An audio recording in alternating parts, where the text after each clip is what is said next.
Hi, this is Don Catalano with the iOptimizeRealty tip of the day. We like to call this the iOp Minute. It's quick, succinct, and impactful.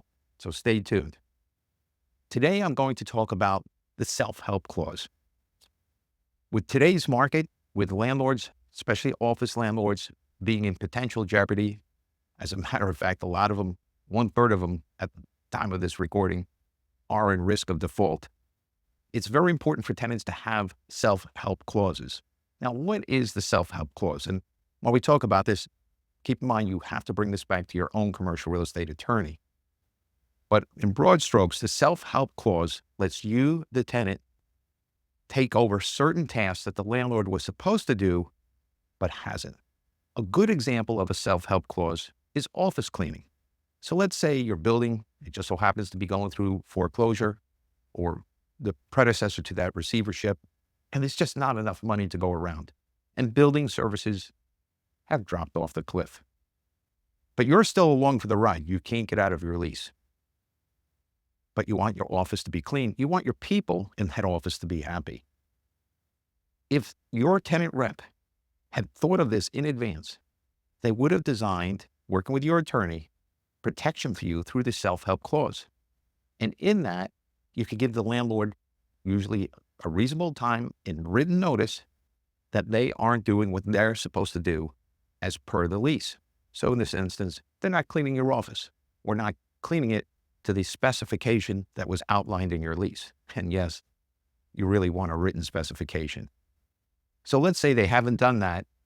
You can now give them notice. It might be a week, it might be 10 days, written notice, and it gives them a chance to cure. You have to be reasonable about this. The landlord needs a chance to cure the problem and a reasonable period of time to cure it. That period of time lapses, they haven't cured it. You then can take over that part of your lease and engage your own cleaning company and deduct the reasonable cost for that cleaning from your rent. So without that self-help clause, you're not going to be able to deduct that from your rent. With it, you would be able to. Now, what can you not do with a self-help clause? Well, you can't disturb other tenants.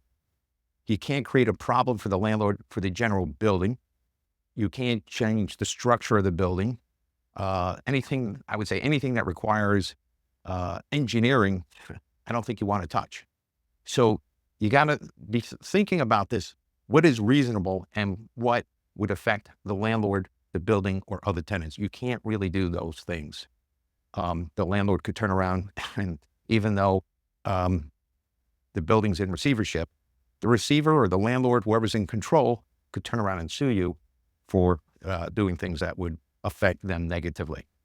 But office cleaning is a good example, or maybe the landlord was supposed to perform some work in your space and the money was part and parcel of to do that work was supposed to be, was allocated in the lease and defined in the lease, and then they can't perform.